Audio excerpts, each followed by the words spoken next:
आजिर class रे आमे शिखिबा Microsoft Excel रे ट्रांसपोज रो फॉर्मूला को किपरि व्यवहार करा जाए।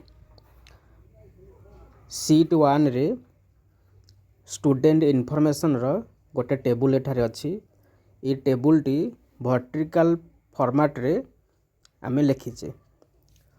जदि आकु आमे चाहुचे हॉरिजॉन्टल फॉर्मेट को चेंज करिया पई ताहाले आमे एठारे ट्रांसपोज रो फॉर्मूला को व्यवहार करिबा। तेणु प्रथमे ट्रांसपोज रो फॉर्मूला को व्यवहार करिया पई आमे गोटे सेल ऊपर क्लिक करिबा।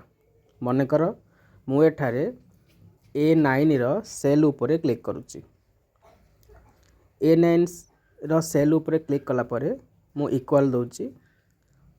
तापरे हमर जो फॉर्मूला रहिछि सेठा में ट्रांसपोज लिखिबा। एठारे ट्रांसपोज आसी जाइछि। आमे डबल क्लिक करनबा से लिखुजी एरे। एरे कहले टेबुल रो डाटा गुडी को आमे सिलेक्ट करदबा बा टोटल टेबुल डा को आमे सिलेक्ट करनबा। टेबुल टी सिलेक्ट हो जाइछि। तापर आमे ब्रैकेट क्लोज करिबा, एंटर।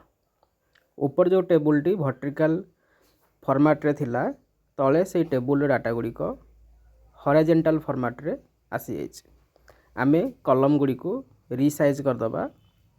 टेबुल टी को सिलेक्ट करनबा। फॉन्ट ग्रुप रो बॉर्डर्स को जाई कि ऑल बॉर्डर दे दबा एवं मिडिल आउ सेंटर पोजीशन को ताको आमे चेंज कर दबा। आम पाखरे गोटे हॉरिजॉन्टल फॉर्मेट रे टेबुल टी शो बटन करूची। एठारे आमे ट्रांसपोज रो फार्मूला व्यवहार करिचे। आउ गोटे स्टेप रे आमे याको यूज करि परिबा कॉपी करिके टेबुल टी को सिलेक्ट कर दबा। होम टैब रो क्लिप बोर्ड ग्रुप रे गोटे कॉपी कमांड अछि ताको आमे क्लिक करिबा किंबा शॉर्टकट की कीबोर्ड रो Ctrl+C मारिबा। तापर आमे गोटे सेल को क्लिक करिबा। F1 सेल रे मु क्लिक कली। एठारे पेस्ट को जिबा।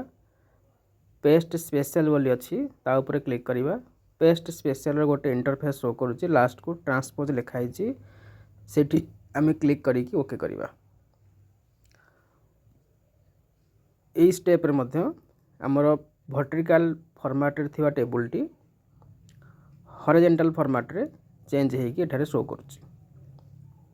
तेणु एई भली भाबरे आमे एक्सेल शीट ऊपर कोनोसी टेबुल को ट्रांसपोज माध्यम रे वर्टिकल फॉर्मेट रो हॉरिजॉन्टल फॉर्मेट को आनी परिबा।